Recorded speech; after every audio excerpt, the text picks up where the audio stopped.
দিত। বাজারে গিয়া বলতাম আমার এইটা কিনা দেও, ওইটা কিনা দেও, আমি তা দেখাইতাম আঙ্গুল দিয়া।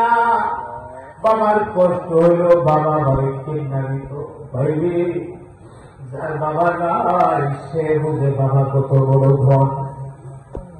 মার কবরে কিনারায় গিয়ে দাঁড়ায় দাঁড়ায় কাঁদবেন আর বলবেন রব্বির হামহুমা কামা রব্বায়ানি সগীরা।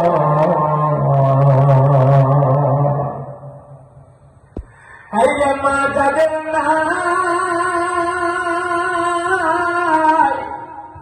কবরের কিনারায় দাঁড়ায় বলবেন হে রব, আমার এই মা দুনিয়ায় নাই, আমি দোয়া নিতে পারি না, কবরে শুয়ে রয়েছে।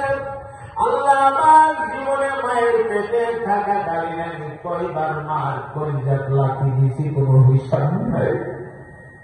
আমি কয়বার মার পেটটার মধ্যে লাথি মারছি, পরি মারছি, ঘষি মারছি, কোনো হিসাব নাই। আল্লাহ আমার মার পেট থেকে দুনিয়াতে আসার সময় আমার মারে অনেক কষ্ট আমি দিছি। আল্লাহ গো, আমার মা আজকে কবরে ঘুমায় রয়েছে।